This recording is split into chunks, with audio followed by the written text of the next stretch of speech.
everybody can see everything. All right. And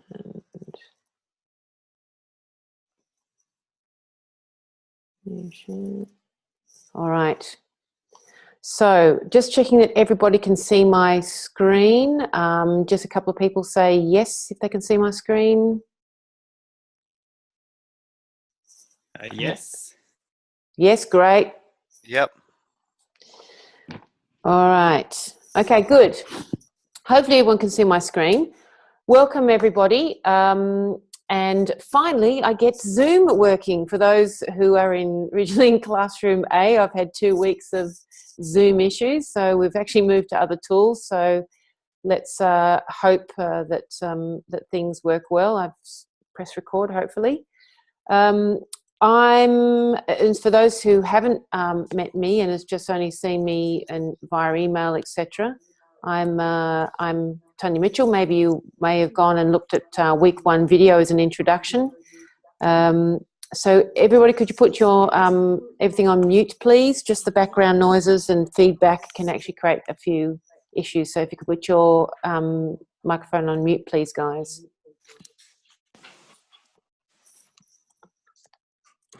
Yeah? Okay. So I wanted to do a big welcome to the Classroom B that have joined us, and suddenly we've got more folks have joined the group. So it looks like we've got a cohort of about 47.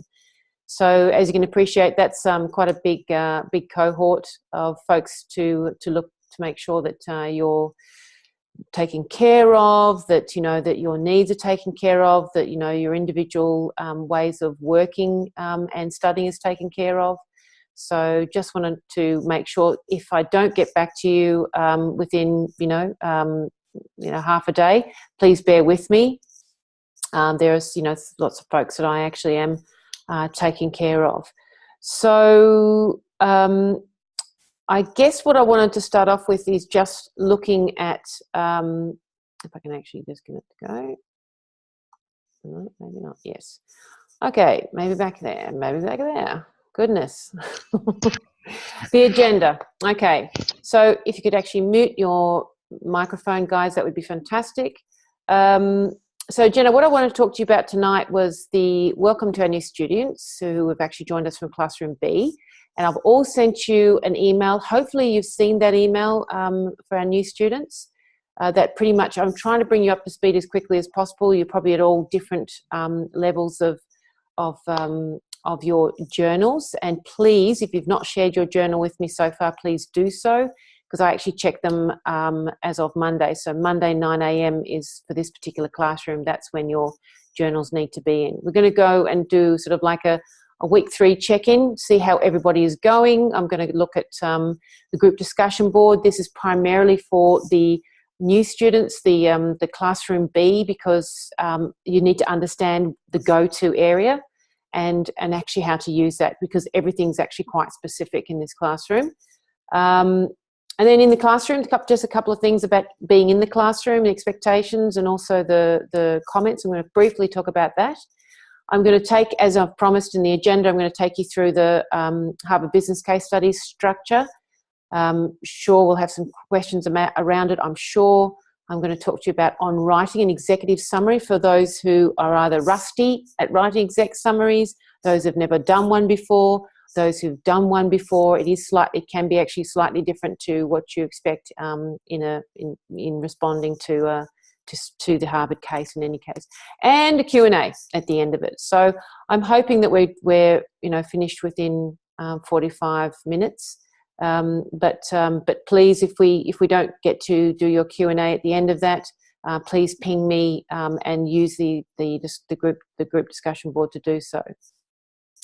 So this is the idea that my brain has too many tabs open, which is pretty much how I feel on an hourly basis. I'm sure you feel the same way, guys. So I think the one thing that I wanted to say is that, and I just want to make sure that I'm sort of managing people's um, uh, um, you know, them actually coming on board and also unmuting, so to speak. So I'm just wanting to check in, is there, you know, how is everybody feeling? I just want to hear from everybody how you're feeling. Has it been a hard week? Has it been a difficult, an easy week? Have you felt like, hello? Go ahead, whoever wanted to have a chat then. Hard week, easy week. Did you appreciate, I guess, me reducing some of the activities?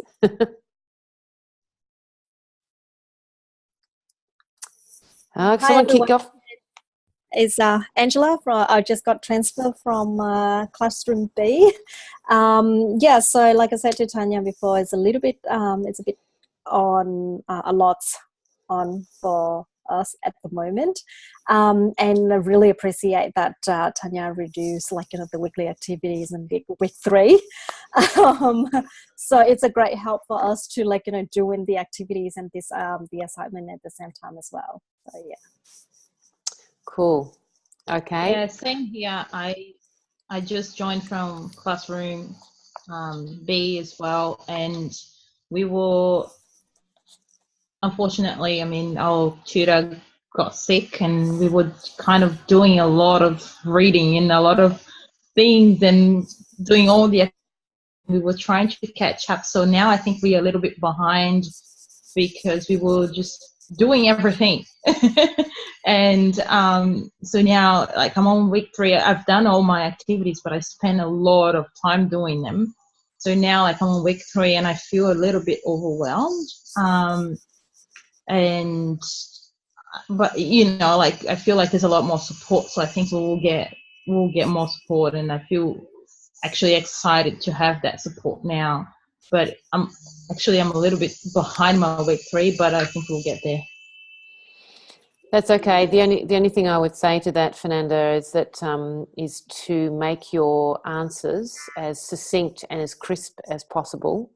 And really, it's about answering it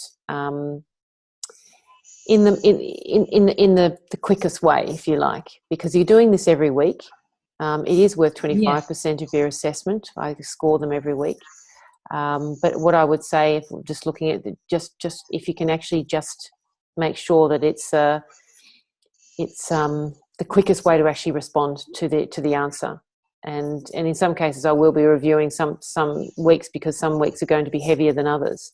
So I think the best thing to do. I think I agree with you, because at that time, because I put a lot of effort in doing my answers and answering and researching and everything, and I didn't know what was expected. So I think now probably we'll have a better understanding of what, do a bit faster and quicker, and, you know, like you said, you know, sharper. And it takes a while to get into the groove of it if you haven't studied for a little while. But at the same time, don't spend too long on one particular activity. Move on. Okay. Yeah, I agree. Okay. Right. Good to know. Thank you. So, anyone else would like to share with us how they're feeling this week? I'm still finding the workload overwhelming this week, even though it has been revised, which is great. But is that you, James? Yeah, it is. Sorry. Hi. Hey, how are you going? Good.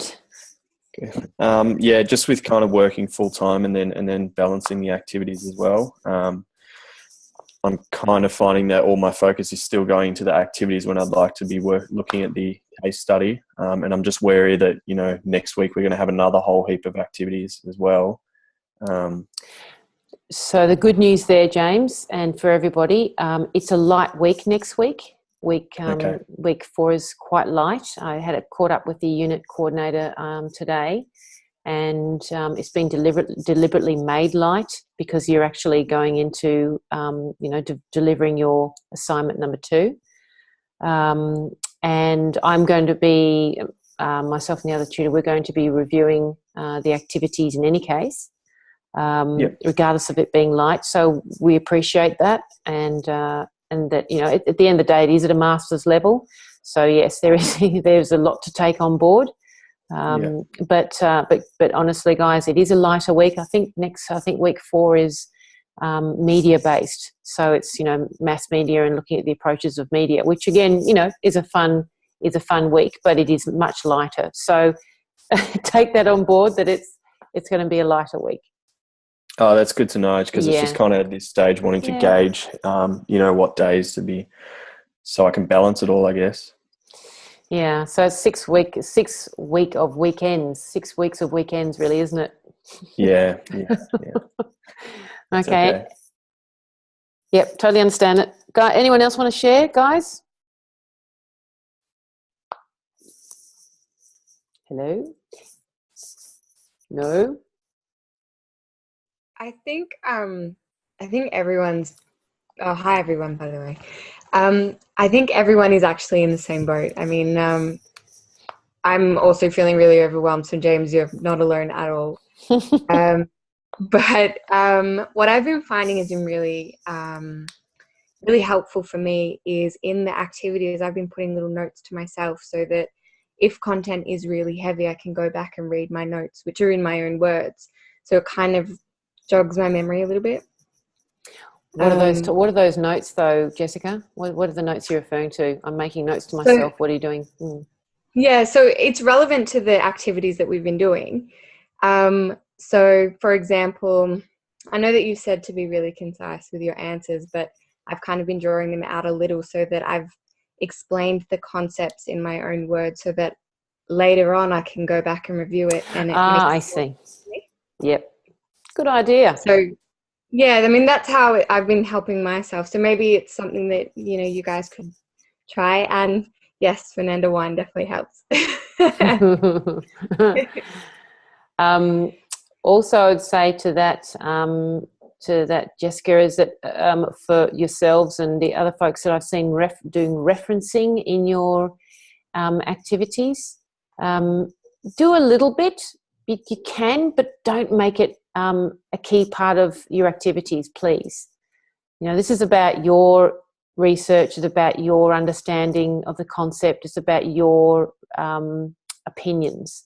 So a little bit of referencing is great, but please don't spend too much time researching and making that answer the perfect way. So I honestly, I'd rather you put some more time into your case study than actually focus on large chunky answers in your activities. So yeah. Okay. Anyone else want to share before we move on?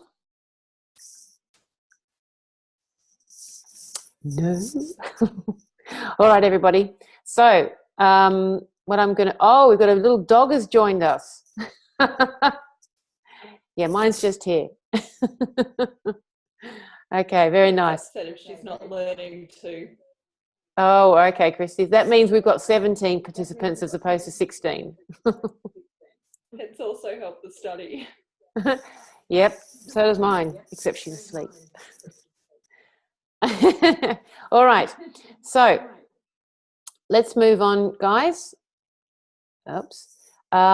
This is really primarily, I think the folks that have been with me since the beginning know this discussion board. If you don't, okay, well, you definitely should.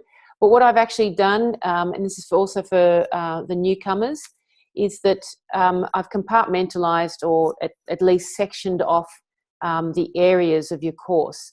So we've got icebreakers in there that still want to sort of, introduce themselves. That's fine.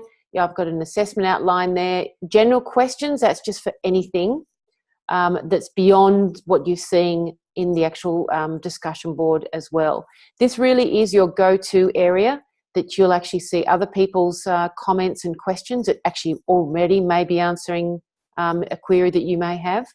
You can see there that the Harvard case study and a Q&A actually has its own thread as well to make sure that I'm capturing your questions. That's how I capture the questions and your issues, and it's mainly Q&A at this point in time rather than issues. But it's just that's where I go a couple of times a day to check on what's happening. If there's anything specific that you actually need, this is the help that I can actually give you.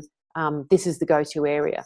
So you'll always see at the top of the list your week 3 activities and kickoff video and the webinar. You'll always see that pegged at the top of the list rather than scrolling down looking for it. So really at the moment and then when the next, like the exam, the take-home exam, when that pops up, I'll actually create a forum for that too. So if you've got any Q&A or anything that you want to actually post there, that's where you do it. So please guys, make sure that you put your queries, comments or anything there that you want me to have a look at, because that's my first port of call, and then I'll go into the classroom after that. Does that make sense with everybody? Nodding. Okay. All right. So the next part of it is, and again, this is for our newcomers. Last week I did actually go about that, about talking about the best practices. Great interaction, guys. Keep it up. I'm seeing some really interesting comments in there.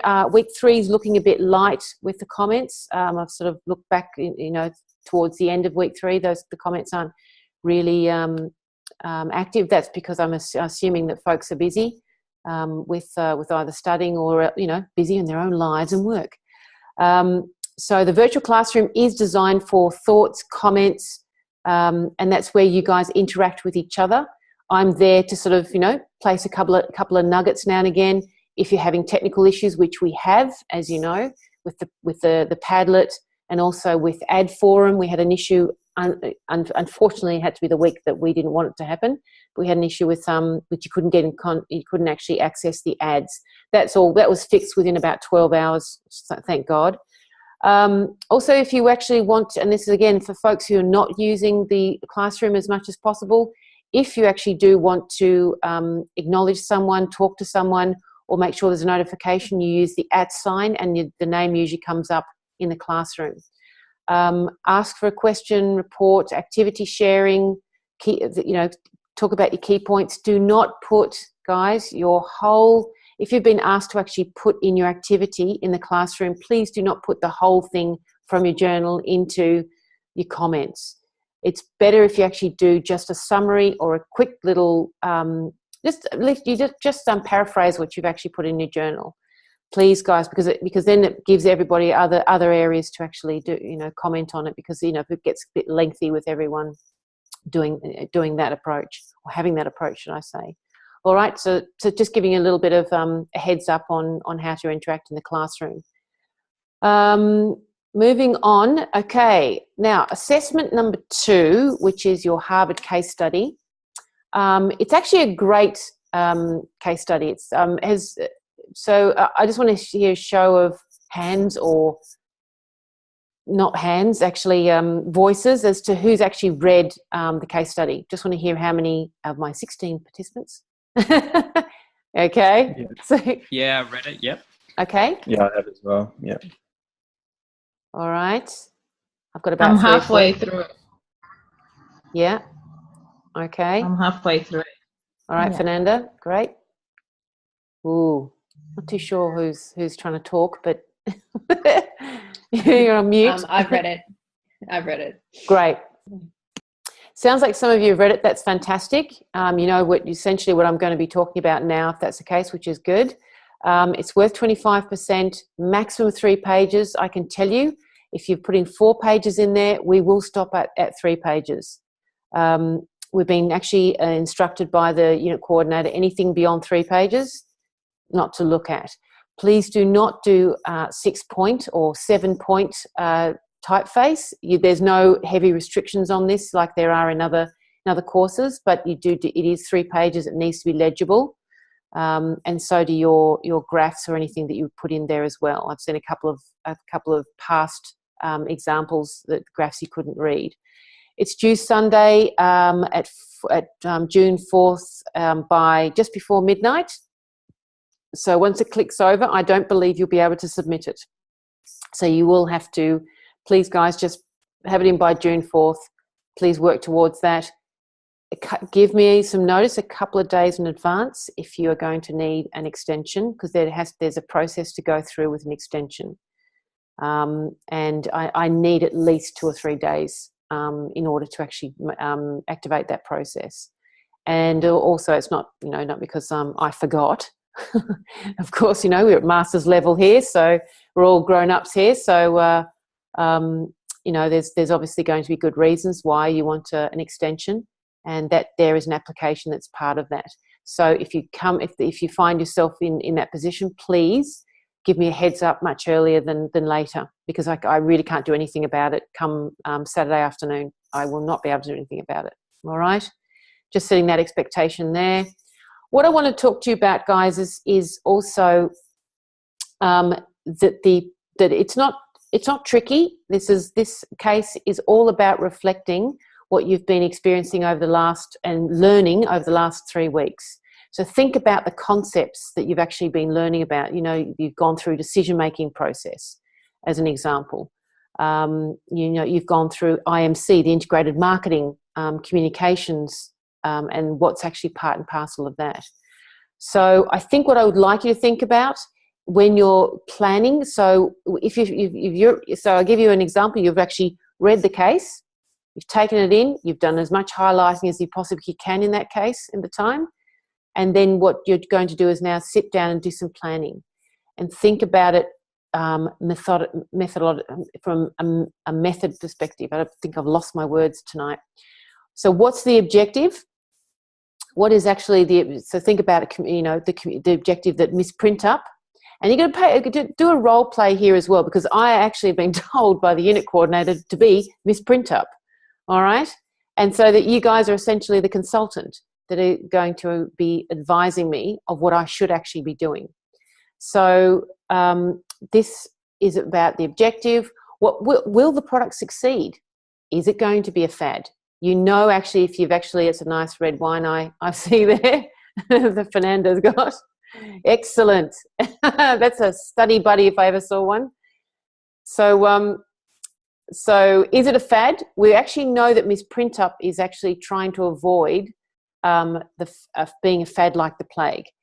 They have actually spent 10 years, and I think it was $400 million in developing this pill for weight loss.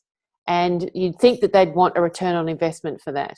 So there's an element of ROMI, which is return on marketing investment, that you're actually going to need to consider. So what's the typical decision process? What's the customer journey? Remember, we went through that template. You know, I think it was week 2, and there was questions about that template, the hierarchy, etc. And I think the main thing here is to look at that typical decision process. For someone that's actually going to go into the weight loss solution, what is that decision process going to be? What is that customer journey? Do a timeline. You know, think of the steps that the customer is going to go through in order to get to that point where they need a pill to actually take for weight loss. All right. How will it be positioned? That's a bit of a dead giveaway as to what sort of, you know, theory that's going to be about. What's the approach? Is a celebrity endorsement the right thing? Are people really going to buy this pill if the Kardashians decide to support it? I don't know what your thoughts are on Kardashians, but anyway, what's the approach on that? So think about in that area. What are the roles of the support program and sales force? He's done actually quite a particularly great support program in comparison to competitors if you actually read the case study. And also Salesforce. I can say, guys, that Salesforce is going to be critical in this, so that's a bit of a hint in there. Does the budget split reflect the objective? Another question that you're going to have to answer in your planning. What are the launch milestones, and what does the timeline look at? I'd highly recommend looking at a launch timeline. If you're familiar with Gantt charts, etc., or project, that's definitely a hint or an insight there. Any questions before I move on about the Harvard case study? Because I want to then talk about and then have discussion about writing an executive summary. Any questions? No. Is it all? Yep, I've got a question. Mm-hmm. I just wanted to check. So this is our opinion, and are you marking things as being correct or incorrect, or are you looking for a well-structured sort of argument to sort of back up our opinion of what our recommendations are? Definitely the latter.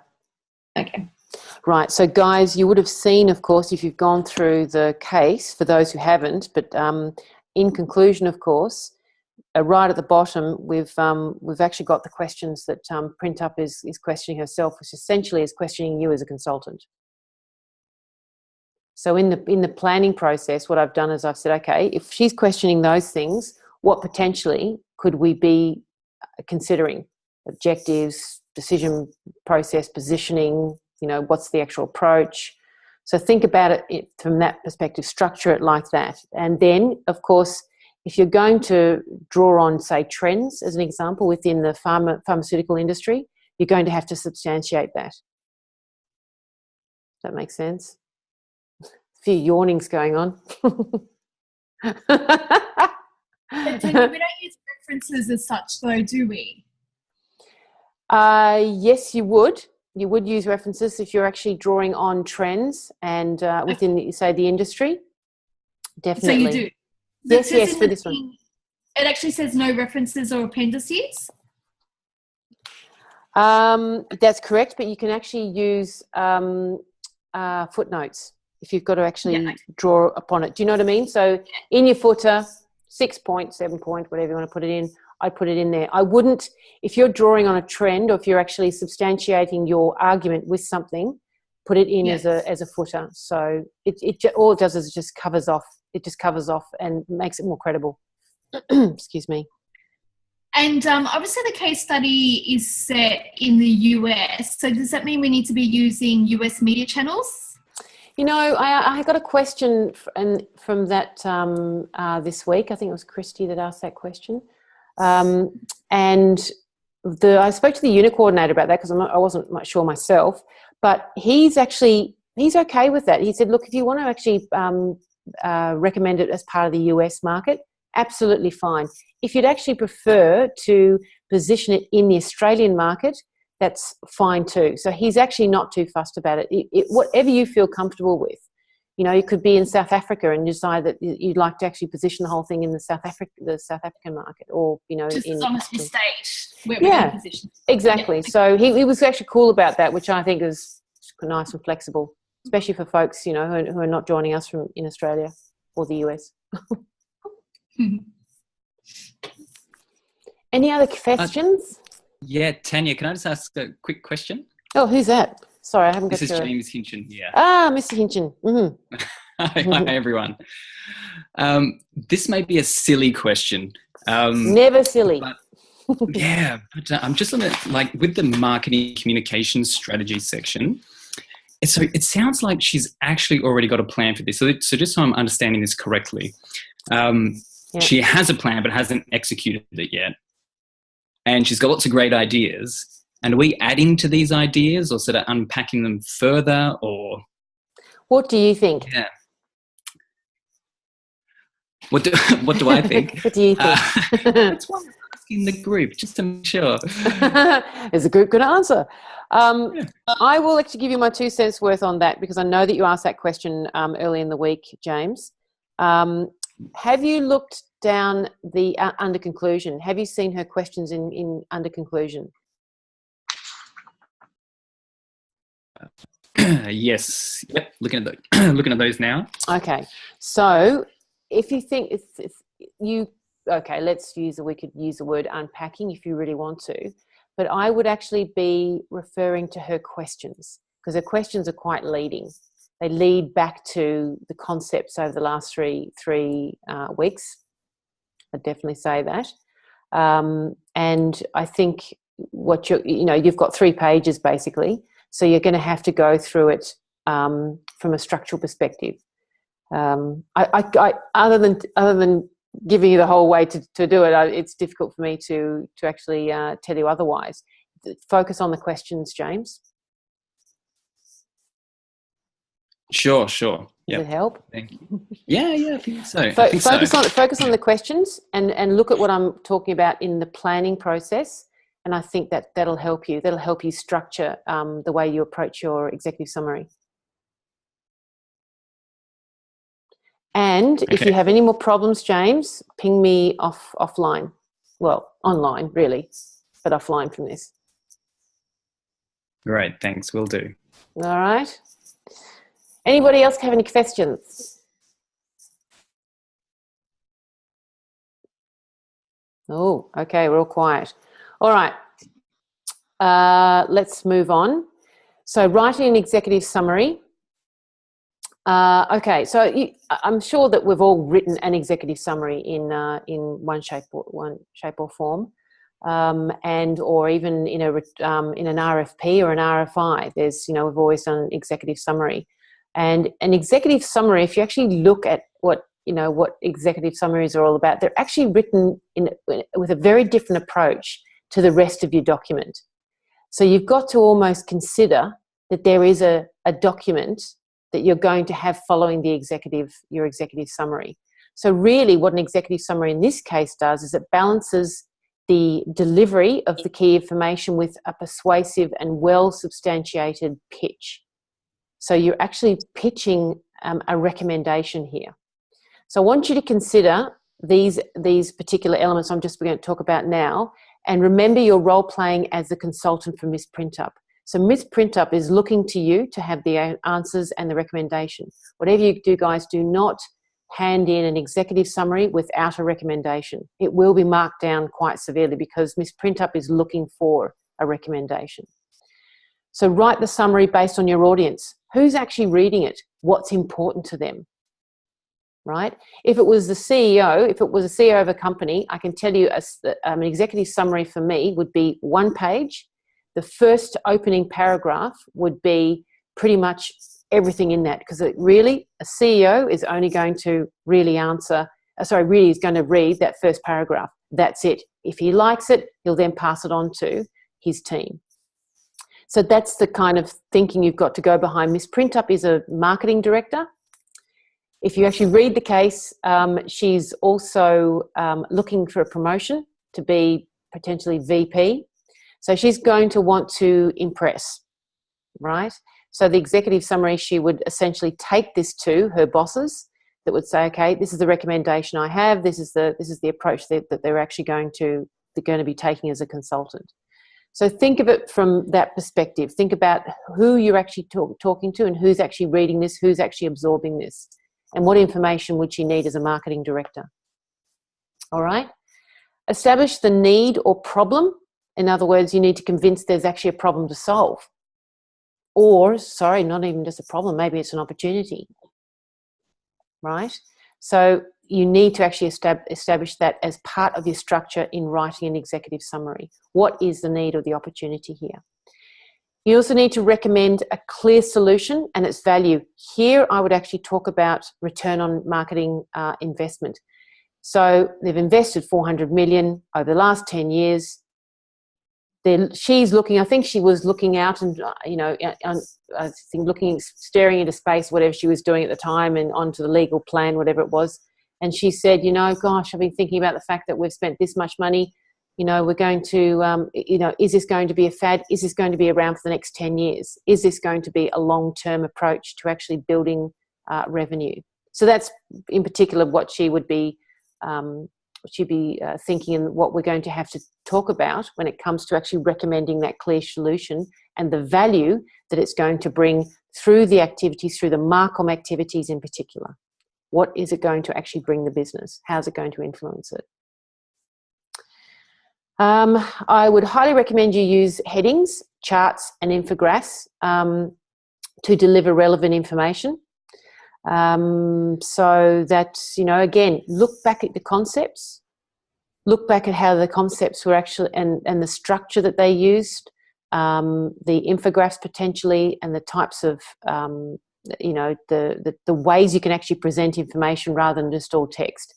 Mix it up, because at the end of the day, all text is not necessarily going to cut it. I would actually make sure that there is actually graphs in there and an infographic to actually demonstrate thinking, as well as substantiating the information that you're actually presenting.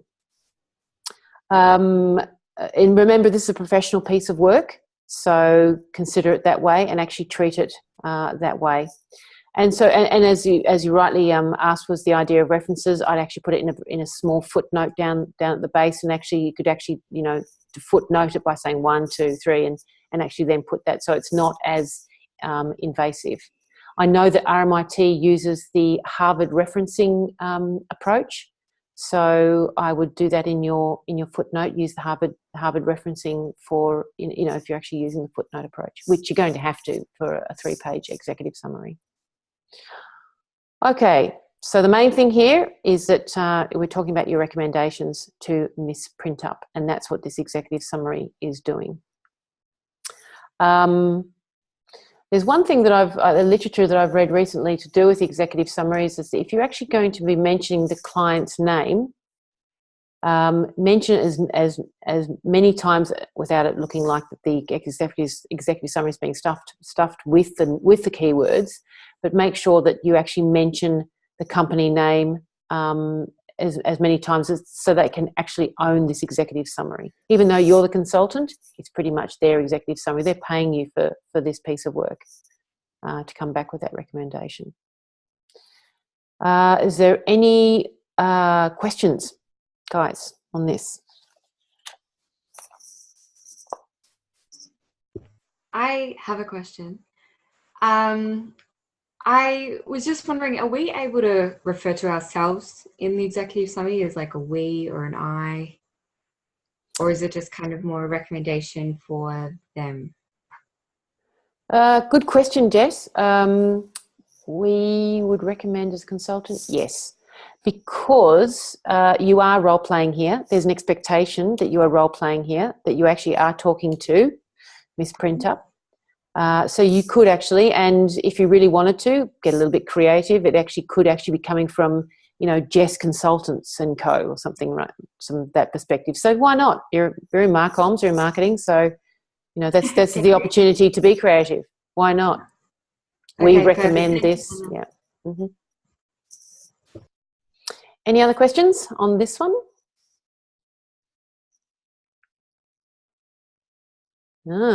So we're all very proficient executive summary writers then. Excellent. I'm expecting some HDs. Okay, no? Fernanda's going, no. All right. Oh, and there's the puppy's gone.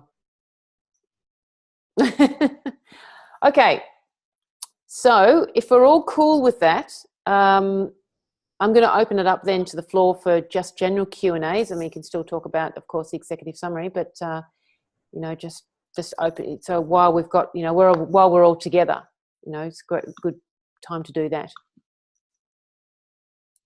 Any burning questions? No? Really? Okay. I would have got a question. What year is that red wine? I think Fernanda's drinking it. I actually don't know. Oh, well, never mind. Okay. All right. So if there's no other questions, guys, then thank you very much for joining. If you actually do, yes, go ahead. If we're allowed to be creative in the consulting report, do you need it in Word, or could it be, say, designed in Design and a PDF that's uploaded? So Word or PDF is my question. As long as it's accessible to us. At the end of the day, it's 3 pages. Yeah, so Word or PDF is fine, either one. Yep. Yeah. So, I mean, if you're doing a Word, you're going to save it as a PDF, I'm assuming, as well. Well, our other tutors have had mixed bag whether they wanted Word or PDF, so just thought I'd check. I'm cool with PDF because I annotate live. So, to me, that should be okay. But it's Kirsty, is it Christy, right? Christy. Yes, Christy, that's right. So, Christy, I'll double check with the unit coordinator if there's any preference, but I haven't seen anything thus far, but it should be fine in a PDF. Yeah. You are in Marcoms. Yep. So be creative, guys. All right. Any other questions? James? No? Tanya? Mm. Yes. I had a panic tonight because I've logged back in. I've been at work away all week and I've just logged back in tonight. I saw an email that said, you haven't got my weekly stuff, which I'd shared the previous week. So, So is that Yaz? Is it Yaz? Sorry. No, it's Cess. Oh, Cess. Beg your pardon. Sorry, Cess. I didn't see you join. I'm sorry about that. No worries. Cess, don't worry about it. Because there was another technical glitch. There was a tech glitch, but I'm pretty sure because I remember also quoting some feedback in the group discussion from your journal, if I'm not wrong.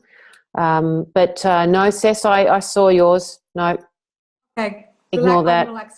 I actually had thought I'd lost it because I'd shared it, and then I got an email, and then I panicked and went, "Oh my God, what have I done? Have I deleted it?" But I had. I was still there, so I was just checking that you got it anyway. Yes, anyway. Well, I have. And if you do get concerned, listen, just share again if that is a concern. But you don't have to. You don't have to share every week. For those that from the Classroom B, you don't have to share every week. I do have a Google Drive. Every time if it's shared via Google Docs, by rights, it's updated live. If anyone's used Google Docs before, it's basically like Dropbox. It's the same principle. It's saved live, and you can actually see at the top that it actually says Drive changes being saved. So. Yeah. Okay. But anyone got any problems with that? Please ping me because it's important that you make sure that you're sharing your journals. Yeah. Just one thing. I don't know if you guys we came from Classroom B. While we were at Classroom B, we created a Facebook group. So it's a group for us to share ideas and talk and whatever you feel comfortable talking. So if you guys want to join us, it's just RMIT Graduate Certificate in Marketing. I think I put the link on a discussion board anyway. So if find someone that live next to you or live in the same city or something, or someone that you have a connection to and you want to bounce ideas or just share ideas or anything, we have a support group that we created on Facebook. So yeah, join us if you want. Nice. As long as it doesn't take away the fun and the interaction in the classroom. No, totally not. But it's just like sometimes things that you like. There's a classroom and there are things that you just want to talk about, but it's not appropriate to go and put it in the comments or something like that. It's something that you just want to talk about. Just support group kind of thing. Yeah, nice. Be there. We got about 20 years old people there. I'd like to see that Facebook group.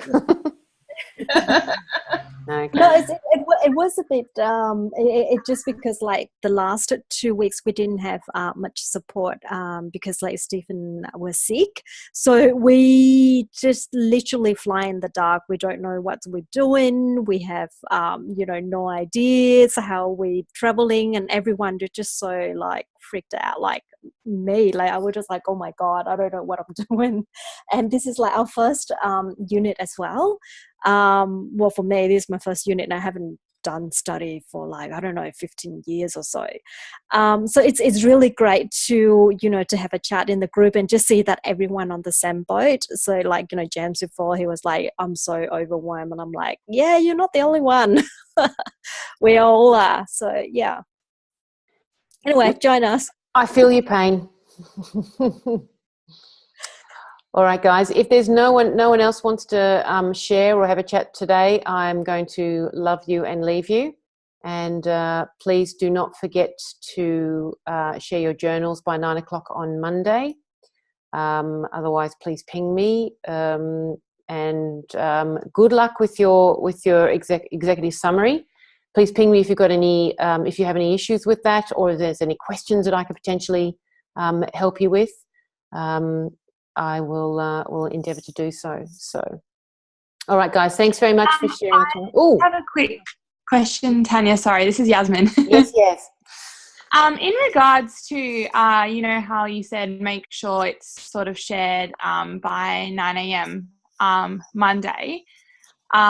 My schedule is kind of a little bit off because I actually have Mondays off. So that's when I allocate a lot of the work that I'm doing. And I was traveling in week 1, so I'm kind of a week behind, not a week ahead.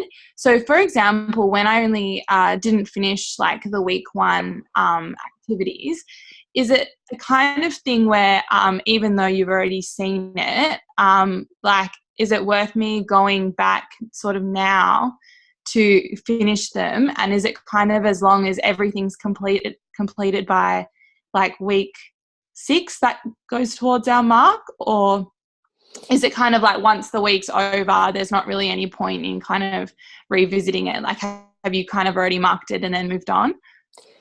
So what happens is it's scored on a weekly basis, absolutely, because it's a compounding score, if you like. And if you've done 2, that's what you'll get. If there's nothing there and this hasn't been updated, it gets a 0. And then week 6, or actually it's week 7. Week 7 we'll look at it holistically, if you like, and then we look at the actual quality of the answers and how they've actually improved over the period, or become crispy and more succinct. So it is worth going back for me to finish. It would. It is. Yeah, it is. But take care not to spend too much time in doing that, because you've pretty much been scored already, Yasmin. Yeah. So take care in actually doing that. I don't want to discourage you from actually doing that, because I think it would be a good thing to do. Especially the fact that you I think it's just, you keep it as well. Yeah, I'm just finding it difficult with my schedule because Monday is my only day off. So it's kind of hard for me to have it done by Monday at 9 a.m. But I think only because from being behind in, you know, week 1, like for example, I was planning to be finishing week 3 on Monday rather than, you know, week 4. Right. So I think that's just something I've got to try and get ahead, but that's fine. Yeah, it's just unfortunate. You probably need to manage it, because we have a window as to when we can score. You know, because it's a group. So from that perspective. Okay. Anyway, Yasmin, I'm sure you can ping me otherwise, but that's that. You know, there is an expectation we have to set. So. Yeah. No problem. All right.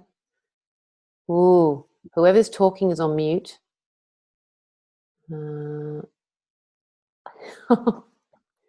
Hello.